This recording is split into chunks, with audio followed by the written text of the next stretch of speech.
afternoon, everyone, and welcome to this, the Crips AI and Data for Lunch webinar. It's fantastic to see you all. Thank you very much for giving up 45 minutes of your lunch on the first Monday of the month. In return, we will hopefully give you a really fun and jam-packed session dealing with all the interesting things happening in the world of tech, AI, innovation, and privacy. We are going to spend a bit of time looking at the political party manifestos on this topic, because if you hadn't noticed, there's this thing called an election on Thursday where we all get to pick a new government. So we are going to digest what they say and feed it back to you so that you can be fully appraised of what's going on there.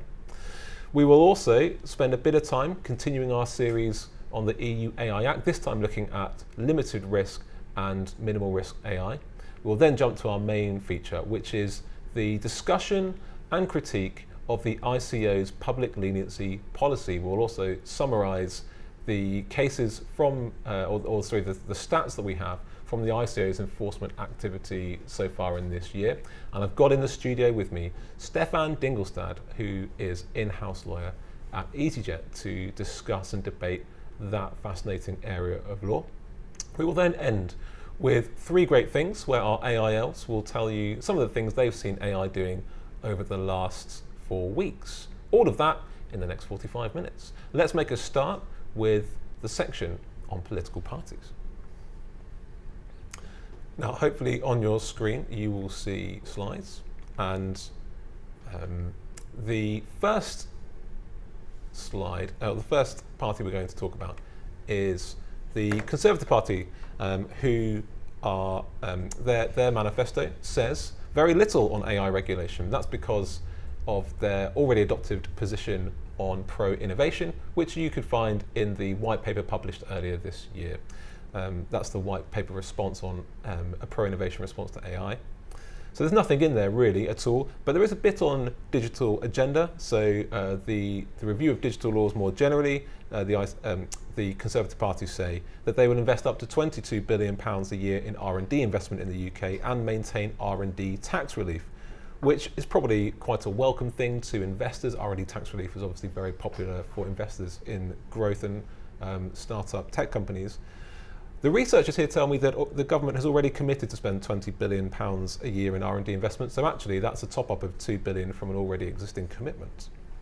The Conservatives in their manifesto also say they're going to continue investing up to £1.5 billion in AI large-scale cluster computers.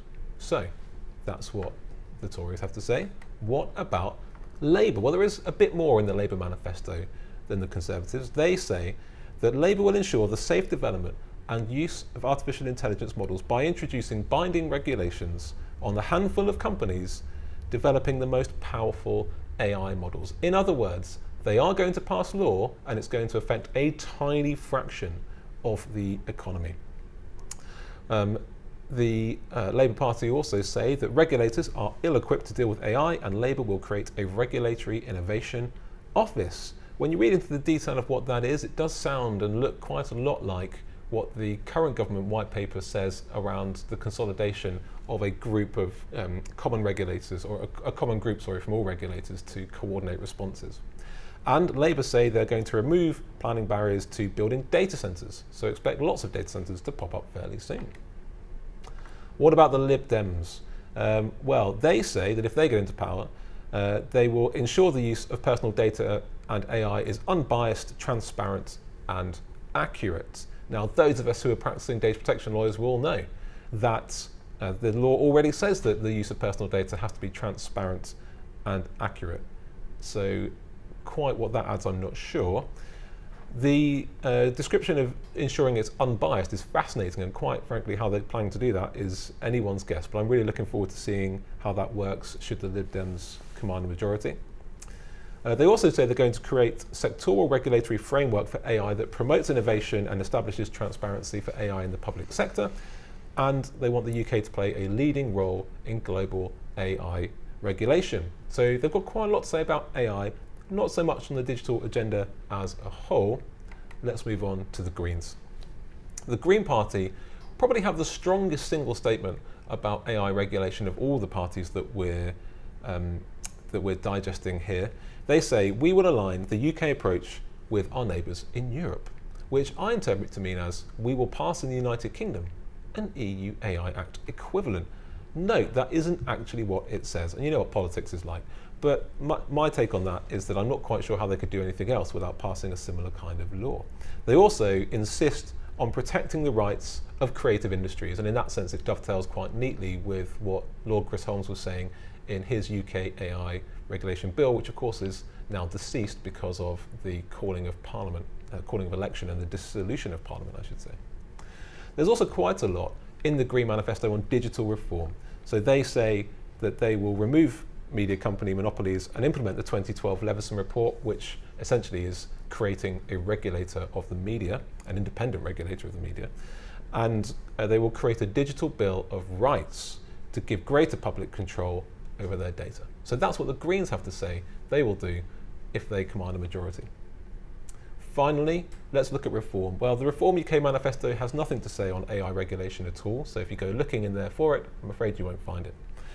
The digital agenda doesn't have a lot to say either, but they do talk a lot about reviewing the online safety bill, predominantly in the context of protecting children's rights from the harms of social media.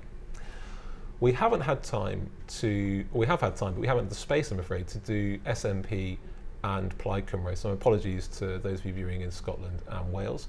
Hopefully that was useful. If you, like me, take this stuff really seriously and let your view be influenced by your view as to how you vote, influenced by what the parties have to say, then I hope you found that interesting.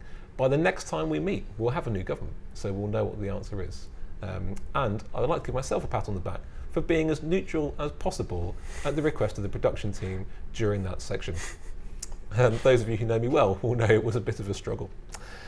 So let's move on to our second segment, which is our continued series in the EU AI Act.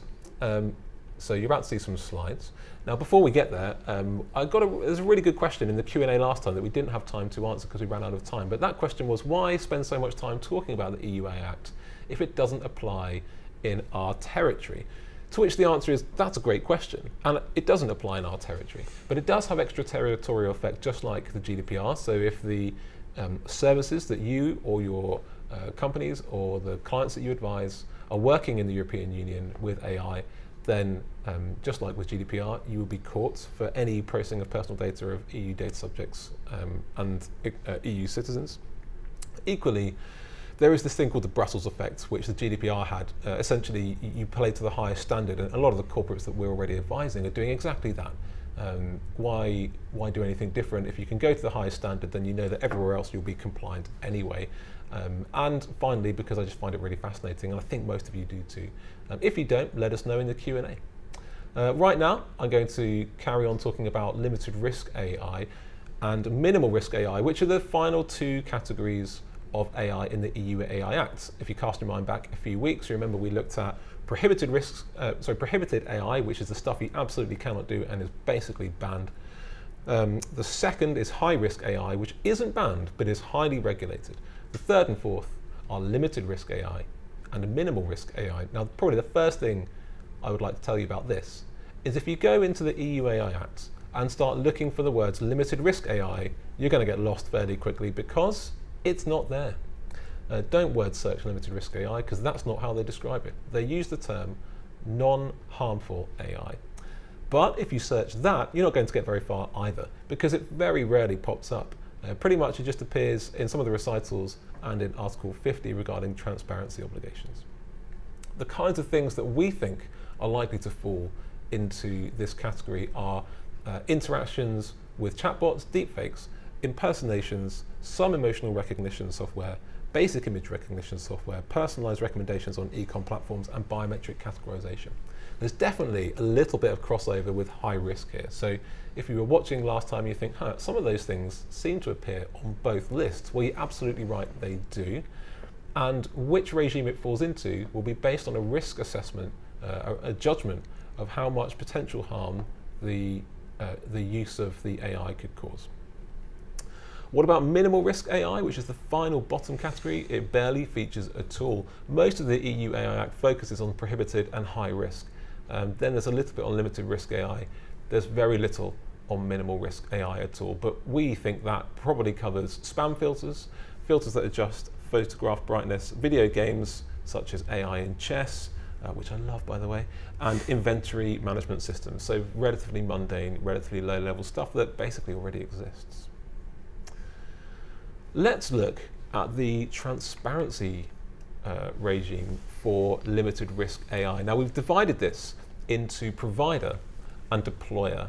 Cast your mind back to the first session when we talked about the different designations. There are 4 different types, the main ones being provider, someone who's developing and making AI, and deployer, which is someone who's using AI that someone else has built. And for most of you on this show, you will be in that category if you're planning to use AI. Limited risk AI transparency for providers. If you were to look through articles 50, 51, 52, what you'd find is that if the AI interacts directly with humans, then the provider must design and develop the AI so that users are informed that they are interacting with AI unless it's obvious. You would also find that AI, if it generates synthetic outputs, must ensure that it is marked as such, and there are very limited exceptions to that as well.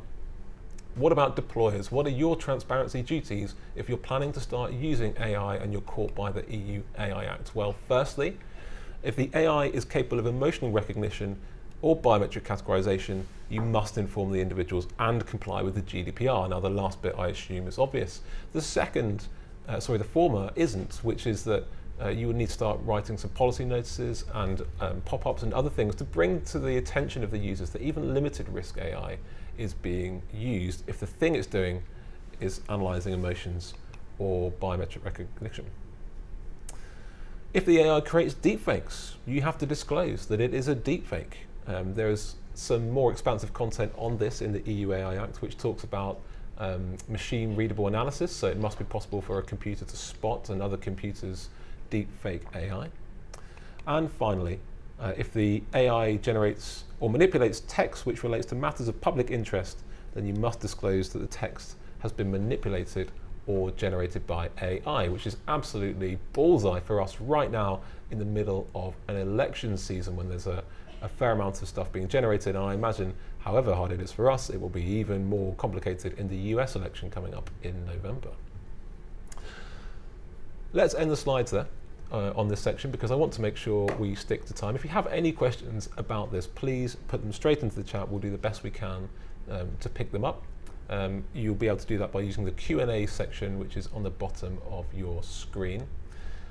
I'm going to move us on though, because I want to make sure we have enough time to talk to our guests about the main feature today, which is the ICO's public leniency policy. About 2 years ago, the ICO published an open letter to the public sector in which it said that they would no longer face fines except in the most egregious circumstances.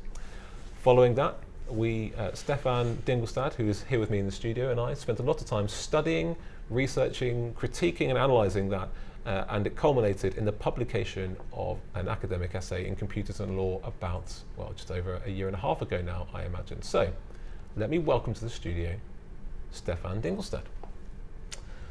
Stefan, you seem like exactly the right person to invite onto this show and interview about this. Welcome to the Crips AI and Data webinar.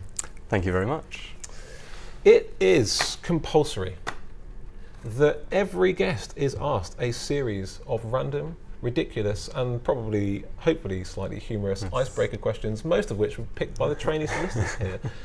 Is it okay if I ask you some questions? Of course. Excellent. These questions take the form of would you rathers. Are you ready?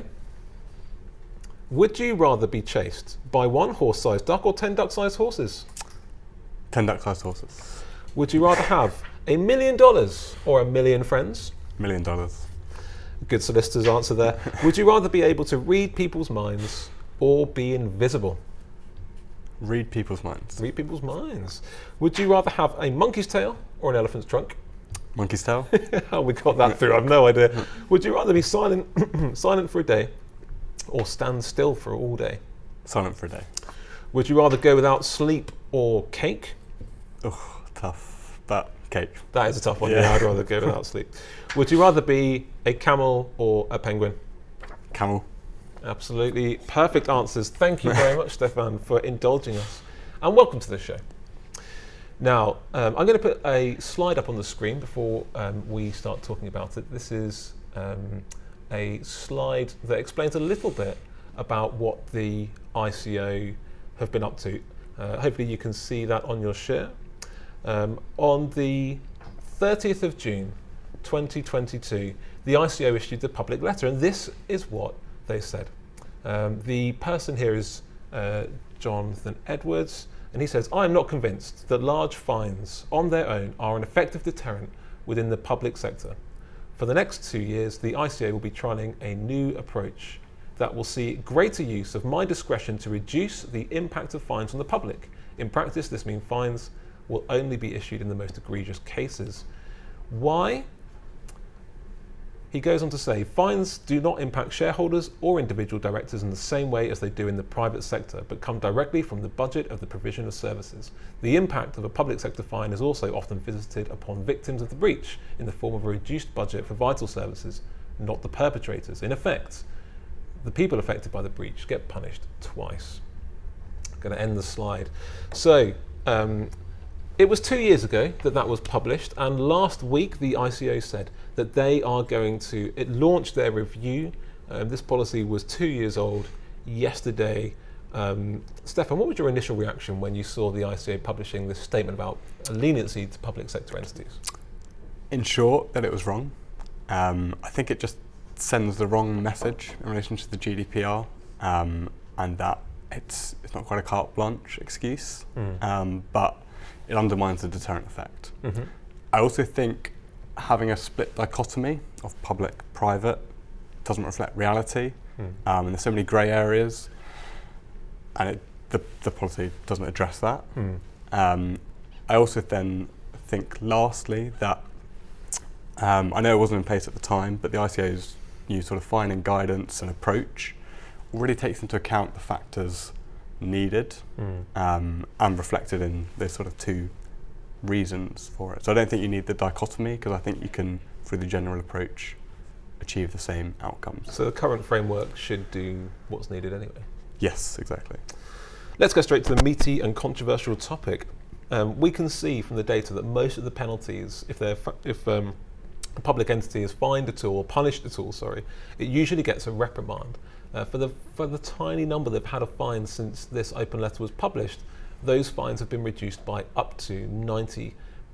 Now, the case here has got to be the PSNI, that's the Police Service Northern Ireland data breach from over a year ago, where what we know is that the details of 100,000 employees of PSNI had their data leaked through the erroneous response to a Freedom of Information Act request. That request, before it was released, went through 4 members of staff at PSNI, and they all failed to pick it up. The data was then released onto the internet and in the hands of sectarian groups, which I assume needs no explanation as to the severity and harm that can cause. The fine levied about 6 weeks ago now was £750,000, but the ICO said that had they not have been a public sector entity, it would have been £5 million. So, is it right for the ICO to treat public sector entities so differently to private sector entities? So, I do understand the Information Commissioner's rationale, so the two reasons that he gave. I think private sector entities may, not in all cases, but may have a profit margin that they can eat into without service provision being affected to the same extent. And I also agree that in the public sector, more often than not, you're talking about key services which people require and rely on, rather than being an optional service which the private sector might provide more of. But I think it's too broad brush, because I think, firstly, what constitutes public sector? Do you look at how it's funded? Do you look at whether it's a government body, and so on?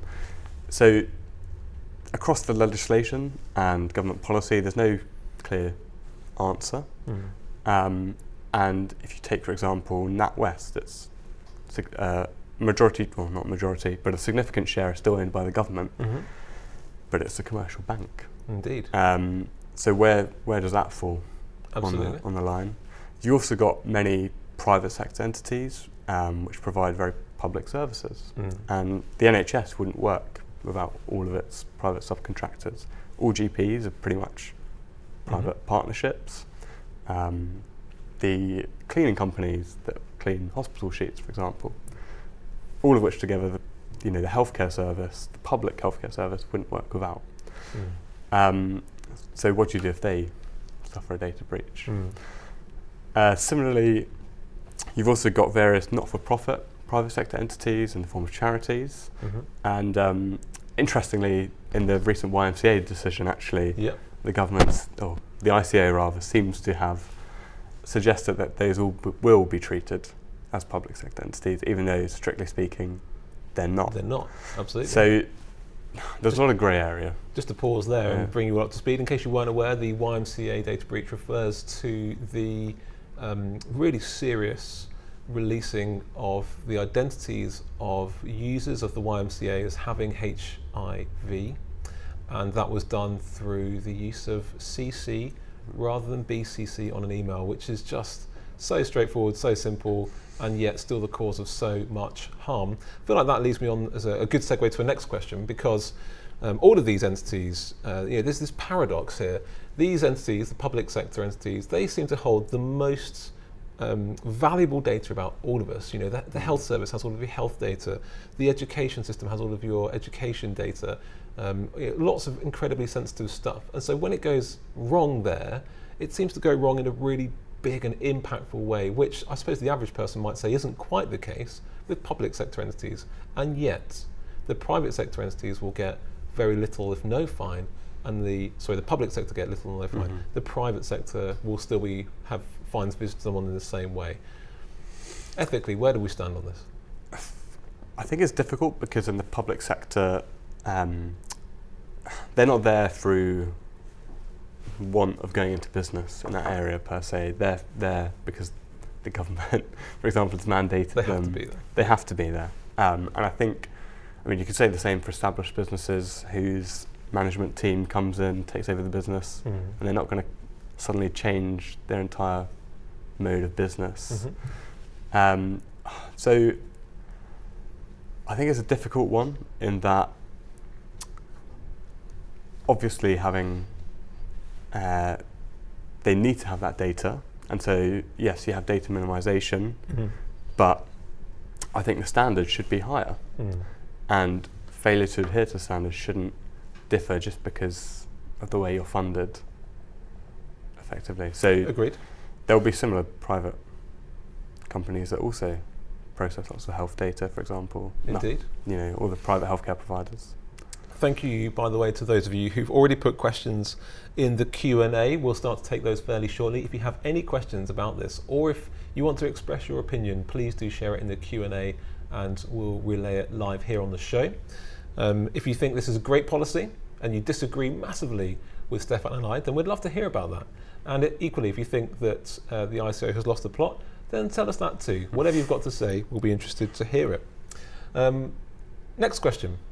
And perhaps one of the trickier ones is that we're sitting here critiquing this debate, critiquing this policy in our debate, but what we aren't doing is offering solutions. What are the obvious alternatives, and how do you go about incentivizing the public sector to honour data rights without fining them? So, as alluded to earlier, I think levying a lower fine in and of itself is not a bad decision, and I think for the reasons given. But I think through the ICA's fining policy, the general fining policy, they can already achieve that because they have to take into account the seriousness of the breach, aggravating and mitigating circumstances, whether the fine will be effective, proportionate and dissuasive, as well as the financial circumstances of that entity. So I think it's unnecessary to, on top of that, have another level saying, oh, you're public, will apply a higher sort of leniency margin in that too. And I think you can anyway achieve the lower fine through that. On top of that though, I know we've separately debated we have debated other means of solving some of the issues raised. It sounds like the kind of thing we would do. Yeah. Where did we get to with those debates? So I guess one query you might ask as well, why don't we compensate the victims? So give the fine. give the fine fine the public money sector, but give the cash to the victims. to the victims. And then in that sense, you're not doubly penalising the victims, so to speak. Yep. I think the danger though with that is that the ICO goes from being a regulator into the territory of the courts. Mm. And unless you adopt a similar position to, say, personal injury, where you might have set amounts that you're awarded, they'll stray into assessing loss and that sort of stuff, which isn't their role. But I think there's other options. Partially suspended fines if you up the standards, and so there should still be a focus on punishing because of the deterrent effect, I think. But I do also believe that you should focus on fixing a mistake going forwards, not just punishing the error. Agreed. We have a couple of questions, so we're going to jump to the audience Q&A now. The first question is, what approach are the European authorities taking to enforcement against public sector entities? Basically, are they letting them all off as well, or are they fining them all too? How does it look on the continent? So it's a bit of a mixed bag. The GDPR always envisaged from its origin as an EU directive that each nation state could implement its own rules when it came to public bodies. So you do have a mixed bag across the continent. Some will fine, some levy lower fines, and have statutory maximums, or they completely won't fine. Yep. But then lots still do. So it's not that the ICO are in uncharted waters here, but there's precedent. There's precedent, but but it's complicated. We don't agree. And I mean, interestingly, as a sidebar critique for anyone who wants to study this further, the ICO's evidence when it published the open letter was to take what looked like a fairly well sampled list of European territories and cite them as the rationale for the decision, but it completely omitted 7 of the biggest fining entities, including Spain, including Italy, who love a good fine. So the data itself was highly questionable. Here's a great question from Steve Bond. Thank you, Steve, for your question. I see the rationale for not financially impacting the public sector, but the punishment would need to be more reflective of the impact, i.e. personal responsibility to the data asset owner. Now, I suppose taking that question at its face value, what that would mean is, in the case of PSNI, the 4 individuals who responded to the FOIA request, the first person who collected the data, and the 3 other supervisors who all missed it, would be personally responsible as well. We debated this quite a lot amongst lots of all of the various options. What's your view on that? Personal liability for the asset owner in the public sector entity? I mean, I know obviously across company law, for example, we have directors being personally responsible. I think the risk is, from an employment perspective, that you put more and more people off joining public sector. And when they're already having a recruitment crisis in some areas, and also, it's normally a systems problem. It's not. I know, obviously, it's a human who's made the error more often than not, but it's the systems you put in place to protect and ensure that the humans can't make the mistake. So I think pointing the finger at one poor employee who messed up is a bit harsh. Another good question from an anonymous person. You touched on the fact that public sector entities will have numerous private sector entities working for them. These suppliers are likely to be processors. Do you think the ICO will treat them all under this leniency, or carve out the private entities? As in, obviously the ICO will normally go after the controller in all cases. But I think where do you draw the line between controllership and being a processor? Indeed. A debate we spend all of our lives having, it feels exactly. So take a GP, for example. They're the ones actually making the decisions as to what to do. Arguably, they are the controller, but they are very much a private partnership. And so, yes, they are given a contract by the government or the local NHS trust, but they're the ones on the ground making the decisions as to your health. So I don't think the processor exclusion sort of completely removes the argument in that respect. What about, there's another question here from someone who's anonymous, which is about the way you approach finding, and it dovetails neatly with one of the things that we were debating when we put together our academic article last year, which is what about having something like a suspended sentence for public authorities, where you basically say to them, you've been naughty, you'll be fined, but not now, but if you're silly enough to do it again in the next 12 months, then we're going to doubly fine you. In other words, leniency through suspension. Do you think that's likely to have, do you think that would work as a deterrent effect? I think for that entity, it does work, obviously. So it's kind of, improve your standards now, or if you get it wrong again, we will fine you doubly. I think the issue is, though, that to the broader public sector, it doesn't have the deterrent effect, because it's kind of like, until you get it wrong, you won't get fined when you get it wrong. Only then do you need to start investing in data protection and upping your standards, because you've got that leniency. So I think you need to have some sort of initial punishment to deter others too.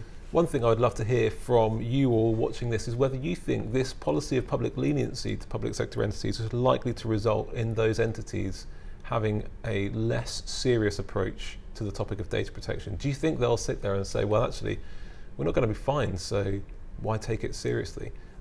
Do you disagree with that? Do you think actually that's completely missing the point? We think they'll be taking it very seriously indeed. If you do, we'd love to hear from you. I'm going to share a slide with you because we promised to talk a little bit about the ICO's fining activity to date. So here are some slides on this. We have analysis of the enforcement activity from January 24 to now, and you can see, unsurprisingly, quite typically, the GDPR fines much higher than the PECA fines. There's usually a lot more PECA fines, but they are far lower in value. GDPR fines usually much higher. Sorry for the typo there. The total fines is actually the combination of 2,102,000 and 860,000, so something like 297,000, somewhere in that region. The most common breached articles this year have been Article 5.1f, which you will know is the security principle, and second is Article 12, and third is Article 32, Article 12 being the opener to Chapter 3 regarding data subject rights and responses, and Article 32 being the expansion of technological and security measures. Total reprimands so far this year are 10. And this summary slide I really want to share with you. This is well worth paying attention to because there's some really interesting things on here for your audience, for your clients, whether you're in-house or in private practice. The first is that the total GDPR fines in all three periods, that means the last 3 years back to when this policy of leniency began, total fines £19,635,900 under the GDPR, with just £4,030,000 for the PEC regs. But look at this, the total fines for private entities in the three periods going back to July 2022 is £22,480,000. If you're a public entity, you will have, the fines are just £1,185,900. In other words, 95% of all the fines levied in the last 2 years have been to private sector entities. Only 5%, just over, to public. And here is a useful tidbit to take away. The average GDPR fine in the last 2 years was £3,147,650, and the average PECA fine was £106,053. That very much reflects our activity here in private practice, advising companies coming up against these kind of penalties all the time. So if you ever find yourself going into a meeting with a board director or a finance person or something like that, and they say, well, come on, what's the worst that could happen? What's the average fine? The answer is £3 million for GDPR breaches and 100 grand for PECA fines, as things currently stand with our current Information Commissioner. I'm going to end this section here. I hope you found it really enjoyable, and I'd like to thank Stefan, solicitor and in-house counsel at EasyJet, and someone who spent a lot of time thinking and debating this with me, mostly of his own will. Yeah. And I'm going to move us on to our final section, which is 3 great things. This is where we invite our AI elves onto the bench to share what they have been researching in the world of AI and to tell us all the great things that you've seen while you've been researching over the last 4 weeks. I'd like to welcome for the first time Megan Pitts. Welcome, Megan. And I'd like to welcome back Alice, who is now just you're just part of the furniture here, aren't you, as an AI elf, the amount of research you're doing. So who's going to go first? Megan, you've got the mic, I'm guessing you. Yes, I'm going first. So my great thing is that the University of Reading has recently carried out a blind study where researchers use ChatGPT to generate and submit exam results. Answers, not results, for several students who were taking a psychology exam. The use of the AI went undetected in 94% of cases. Wow. On average, it also got a higher mark than the student submissions. So that was really interesting. The other thing was to be detected, the person marking the answer, didn't need to mention AI. It was simply they just needed to flag that there was some sort of academic misconduct. Right.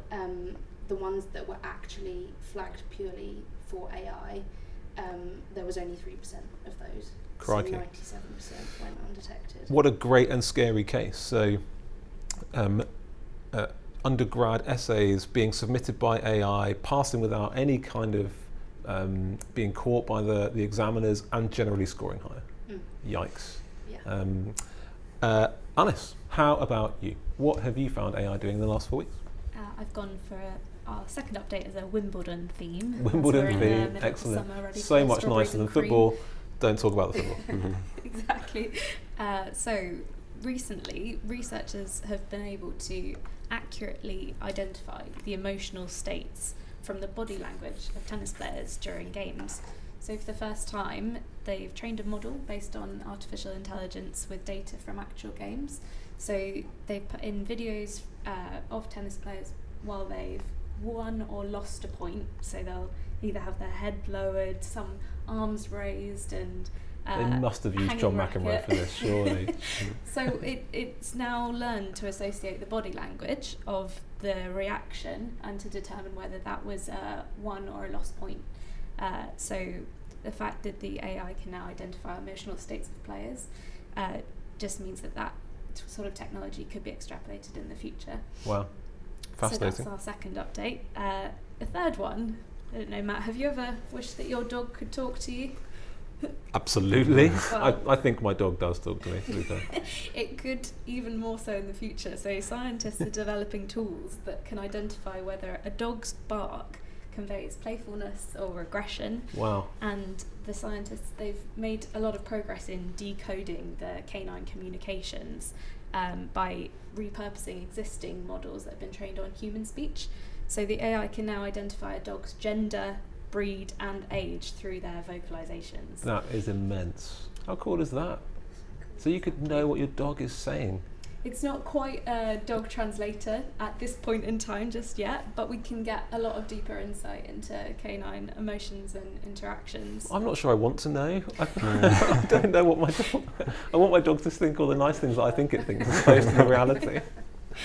They are fantastic. Thank you very much. Stefan, as our honoured guest, which of those 3 AI developments in the last 4 weeks do you think is the coolest? Got to be the dog one. The dog one. I think, the dog one's brilliant, isn't it? Yeah. I mean, I always think of those space movies where you see all the different species somehow chatting to each other. And it could be that we're on the verge of that. Indeed, so. Absolutely.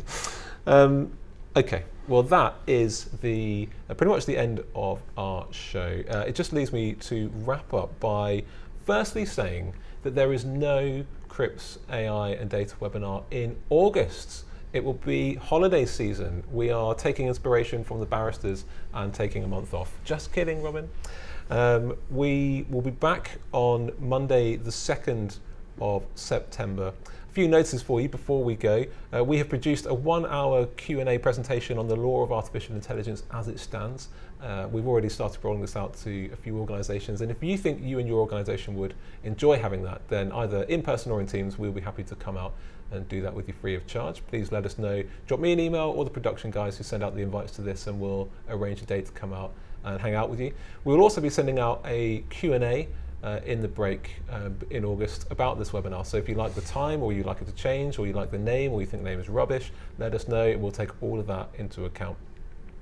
We have had a lot of fun since March. We've looked at IPR ownership. We've learned that monkeys can't own copyright and machines can't own patents. We've seen that the TikTok monetary penalty notice is likely to overhaul how we all look at privacy notice going forward, and that case is going to be appealed in the next season of this, if you like, from September through to December. We've had Lord Holmes in the chair explaining why he thinks the UK needs an AI Act now.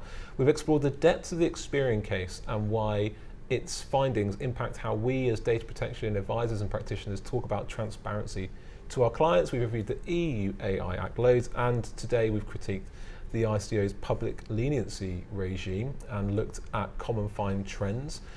That's not all we've learned. We have learned that Phil Bilney would be a Great Dane if it could be any kind of dog. We've learned that Alex Press and Lauren Turner of Domino's Pizza, if they were stuck on a desert island together, Alex would take a copy of Daft Punk's Discovery, whereas Lauren would actually take a book to figure out how to get off of that island. I think I know which of the two I'd rather be stuck with. Chris Holmes sings Dire Straits in the shower. Robin Hopkins would rather be a monk, and Stefan would rather have £1 million than 1 million friends. It leads me to say that next season we will be looking at IPR ownership and Gen AI, with lots more on the New York Times case, loads on TikTok, loads on the UK developments of AI law, probably more on the EU AI Act, and tons on the ICO's generative AI consultation. So, thank you to all of the production team, all of the events team, and all of the comms team, the people that are behind this camera that you can't see who make all of this happen. Thank you to Charlotte, Kirsty, Nicole. They have been fantastic, and Charlie too. Thank you to all of the Cripps commercial tech and data team for leaping into this without blinking and giving it huge amounts of time and resource, and high fives to the AI elves past and present. To every guest and every contributor, we couldn't have done it without you, but to you, the audience, wherever you are and whatever you're doing, please know that the best thing of all is having you here with us. We will see you, hopefully, on Monday, the 2nd of September. But without further ado, we're going to end a minute early. How impressive is that? See you soon.